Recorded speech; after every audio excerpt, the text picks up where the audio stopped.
Bravo Denis. Denis qui s'est battu quand même jusqu'au bout. Il est en finale. Enfin en finale, je veux dire, il est qualifié pour les 4 à la suite. Denis, enquêteur privé. Jacqueline Bravo aussi, qualifiée, une ancienne rédactrice en chef dans le domaine de la presse écrite. Et en tête de course, on retrouve notre André, pour la 3e fois. André qui joue pour une 3e victoire, un ancien facteur. Et il va falloir choisir, André, maintenant. D'accord. 4 thèmes. Vous connaissez ce jeu par cœur. 4 thèmes, ça s'appelle les 4 à la suite. 4 thèmes bien préparés, bien rédigés par tous nos rédacteurs de questions pour un champion. Chronomètre 40 secondes, 4 à la suite, sur l'alpinisme. Et j'en profite pour signaler que de juin à octobre, la vallée de Chamonix-Mont-Blanc célèbre le 150e anniversaire de l'âge d'or de l'alpinisme. Donc diverses manifestations organisées en mémoire des nombreuses premières réalisées dans les Alpes en 1865. Donc l'alpinisme, l'histoire de la Belgique. Le thème mystère, que vous pouvez découvrir en exclusivité sur Twitter, hashtag QPUC, question pour un champion. Et n'hésitez pas à nous dire 2-3 mots sur le match qui se joue en ce moment. Tiens, sur notre grand champion André. Et enfin, autour des tresses et des nattes. Julien, je vais prendre l'alpinisme. L'alpinisme, d'accord. Alors, l'alpinisme, c'est parti. Je prépare les questions. André, qui s'est fait peur hier soir, parce que là, franchement, c'était un match très, très dur hier soir. Pour vous? C'était très, très tendu, mais c'était très sympathique. Et donc, Julien a été un concurrent très compétitif. Et quand on parle de compétition, j'aime bien aussi. Donc, on a eu... Bien sûr. On a été très heureux après de partager un bout de soirée. Ah, c'est vrai? Ouais. Parce que qu'est-ce qui se passe après? Donc, hier soir, moi, je dis au revoir à tout le monde. Je vous demande de vous serrer la main, bien sûr. Voilà. Vous vous croisez après dans les coulisses, voilà, dans les couloirs. On refait un peu le match et puis après, on se retrouve ensemble autour d'une bonne table. André, on y va. L'alpinisme. Top, comment appelle-t-on les anneaux métalliques servant à relier la corde au point d'assurance? Je passe. Quel adjectif qualifie l'escalade au cours de laquelle le grimpeur n'utilise que les prises naturelles du rocher? Varap. En 50, quel alpiniste français a atteint avec la Chenal le sommet de l'Annapurna? Herzog. En 1809, quelle alpiniste devient la première femme à gravir le sommet du Mont Blanc? Paradis. Quel morceau de métal les alpinistes enfoncent-ils dans la roche pour servir de point d'appui? Piolet. Non. En alpinisme, quel nom donne-t-on à un groupe relié les uns aux autres par une corde de sécurité? Une cordée. Comment appelle-t-on l'ensemble des techniques permettant de prévenir ou d'enrayer les chutes? La sécurité. En 86, quel alpiniste italien devient le premier à avoir réalisé l'ascension des 14 sommets au-dessus de 8000 mètres? 86. Alpiniste italien. Le premier à avoir fait ça, c'est Messner. C'est Reinhold Messner. 2 points, André.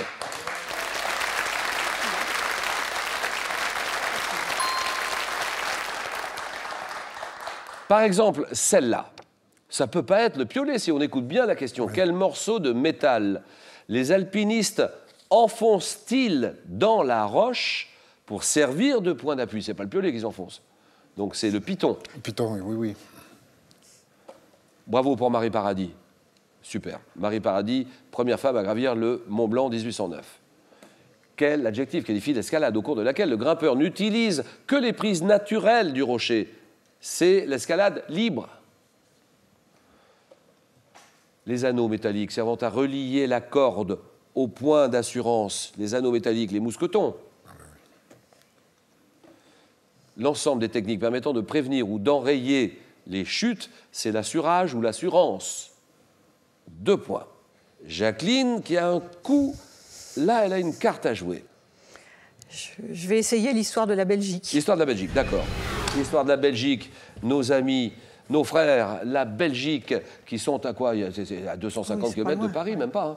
Bon, Jacqueline, une ancienne rédactrice en chef, oui. On y va. L'histoire de la Belgique.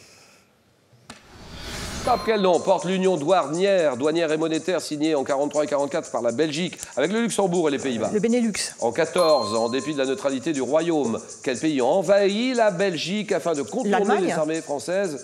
En quelle année la Belgique devient-elle, suite au traité de Rome, l'un des 6 membres fondateurs de la communauté économique européenne? 62. Non. Sous quel nom ont régné 3 des 7 monarques de la Belgique que la Belgique a connus à ce jour? Baudouin. De 1795 à 1814, par quel État voisin la Belgique est-elle annexée et divisée en 9 départements? Les Pays-Bas. Quel souverain a régné sur la Belgique de 51 à 93? Baudouin. En quelle année l'indépendance de la Belgique a-t-elle été proclamée? Je ne sais pas. Je ne sais simple, pas. hein, Non. On croit que c'est facile. Oui, mais... C'est pas simple. En quelle année l'indépendance de la Belgique a-t-elle été proclamée? Je ne l'avais pas. Vous l'aviez ou pas, André?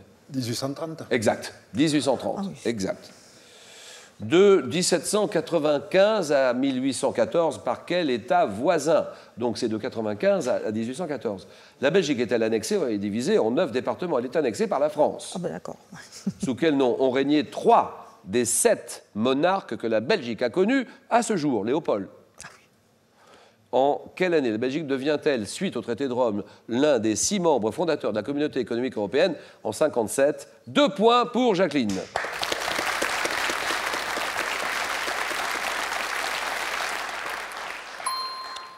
Deux points. Denis décide. Eh bien, j'ai toujours rêvé de porter des tresses et des notes.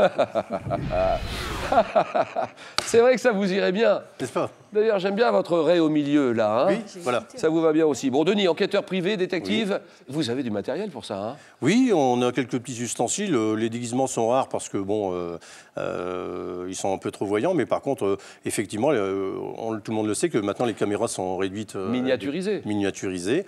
Donc, ça peut être un stylo, par exemple, qui sert de caméra, voire un briquet, voire une clé USB. Et puis, on peut enregistrer les informations de façon à les exploiter dans le cadre très strict de la législation, bien entendu. Hein, Denis qui habite Lambre-les-Doués. Lambre-les-Doués, oui. Douai, département du Nord. Hein. Du Nord, oui. Douai, dans le Nord. C'est parti. Alors, merci de venir nous voir, Denis. Et vous m'avez dit, autour des tresses et des nattes, Top, quel héros de bande dessinée portant 2 tresses rousses terminées par des nœuds noirs a été créé en 51 par Goscinny Uderzo? Fifi Brin d'Acier. À quel poète doit-on ce vers? Forte tresse, soyez la houle qui m'enlève. Extrait du poème La Chevelure, inséré dans les fleurs du mal. Quel terme désigne à la fois un petit gâteau rond et une natte de cheveux enroulée sur l'oreille? Je passe. En 80, dans le film Elle de Black Edwards, quelle actrice blonde américaine porte de nombres? Non. Dans la Bible, quelle femme a fait raser les 7 tresses de cheveux de son époux Samson pour lui faire perdre sa force? Dalila. Qui ça? Dalila. Quelle héroïne d'Astrid Lindgren ayant inspiré une série Fifi Brin d'Acier. Oui, oui, oui. Ah oui, 2 points. 2 points pour Denis sur le film. 2 points. Héroïne d'Astrid Lindgren ayant inspiré une série télé qui porte des nattes rousses qui se dressent de chaque côté de sa tête. Fifi Brin d'Acier, vous y teniez, ben vous l'aviez à la fin. 2 points. Jacqueline est à 2. André est à 2. Dans le film Elle de Black Edwards, actrice blonde américaine qui porte de nombreuses petites tresses maintenues par des perles, c'est Baudérec. Un petit gâteau rond, une natte de cheveux enroulée sur l'oreille. Jacqueline, c'est un... Macaron. Macaron, d'accord. Les fleurs du mal, la chevelure, c'est signé Baudelaire. Et Goscinny Uderzo, c'est d'Obélix, bien sûr. Donc, tout le monde a 2 points, tout le monde revient à 0. Tout est à refaire. Ça s'appelle un jeu décisif. Et observez ceci. Que suis-je? Un jeu inventé en 54 en France. André? Les 1000 bornes? Oui, 1000 bornes, d'accord.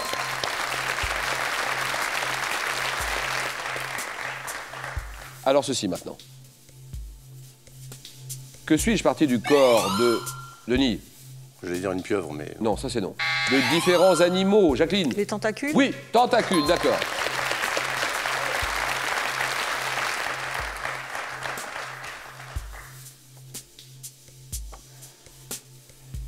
Qui suis-je? Un ethnologue. Ethnologue né en 1907. Je traverse en 36. André? Lévi-Strauss? Non. L'Inlandsis groenlandais en traîneau à chien et je m'installe parmi les Inuits. Directeur des expéditions polaires françaises, je m'éteins à Bora Bora. Ah oui! Paul-Émile Victor. Très bien.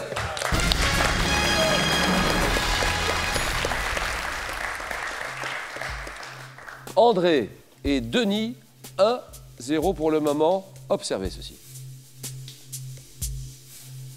Quel est cet arbre? Un arbre, Denis? Le baobab? Non. De grande taille. Je suis un résineux pouvant atteindre plus de 40 mètres de haut, présent dans le sud de la France, à Chypre et surtout au Liban. Le Liban dont je suis l'emblème. André? Le cèdre? Cèdre, voilà, terminé. Les cèdres du Liban, bien sûr. Le Liban, on les salue, tout le monde là-bas. Jounier, Beyrouth, vous êtes à 2 points. Bravo. Denis s'arrête là. Merci, Denis. Merci. Au revoir. Alors maintenant, c'est 5 000 €. 5 000 € que je vous propose de gagner. Dans quel compte, et vous n'avez que quelques minutes pour jouer, hein, dans quel compte de Perrault une fée transforme-t-elle une citrouille en carrosse? Cendrillon, réponse 1. La barbe bleue, réponse 2. 32-43, allez-y maintenant, 32-43. SMS, vous envoyez 1 ou 2 ou 7, 10, 20, tirage au sort parmi les bonnes réponses. Alors là, j'aimerais bien être plus vieux de quelques minutes. Et nous donc? Qu'est-ce qui va se passer entre ces deux très bons candidats? Jacqueline. Jacqueline est en finale, elle va se battre, elle va rien lâcher. Et André, mettez-vous à la place d'André, bien sûr qu'il va tout donner. Il joue pour une 3e victoire sur la route d'une fabuleuse cagnotte. Le match, le choc, le jeu.